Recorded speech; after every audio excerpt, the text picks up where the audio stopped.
प्रथम test match पूर्व रोहित शर्मा सामी और जाडेजा विषय बड़ अपडेट आसी। बांग्लादेश विपक्ष टेस्ट सीरीज टीम इंडिया दल में परिवर्तन करा जायछि। आहत कारण तृतीय दिनिकिया बाद पड़ा रोहित शर्मा को प्रथम टेस्ट बाद दि जायछि।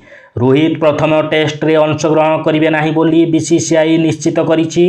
तांको बदल में अभिमन्यु ईश्वरन को अंतर्भुक्त करा जायछि। बीसीसीआई पक्षरु जारी विवृत्ति में कहुଯାଇଛି जे बांग्लादेश विपक्ष द्वितीय दिनिकिया रोहित शर्मा बाम आंगुठी आहत लगी मुंबईर जड़े चिकित्सा विशेषज्ञ को भेटी। तेणु आहतर उपयुक्त परिचालना तांकु प्रथम टेस्ट बाहर रखा जायछि। तेबे द्वितीय टेस्ट मैच रे रोहित को उपलब्धता संपर्क में कहुछि जे बीसीसीआई डाक्तरी दल पर एने निष्पत्ति नेबे। रोहित अनुपस्थित केएल राहुल दलर नेतृत्व नेउथिया बेले चेतेश्वर पुजारा उप अधिनायक भाव कार्य तुलाइबे।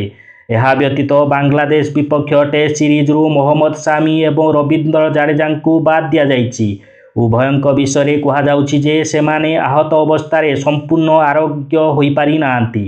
मोहम्मद सामी स्थान में द्रुत बॉलर नवदीप सैनी और रवींद्र जाडेजा स्थान में सौरभ कुमार को सामिल करा जायछि। बांग्लादेश विपक्ष टेस्ट मैच सीरीज 14 डिसेम्बर आरंभ होगाकू जाउछि। जदि वीडियो भल लगी थाए ताहले चैनल टी को सब्सक्राइब कर दियंतु, ता पाखे थिया बेल आइकन को प्रेस कर दियंतु। धन्यवाद।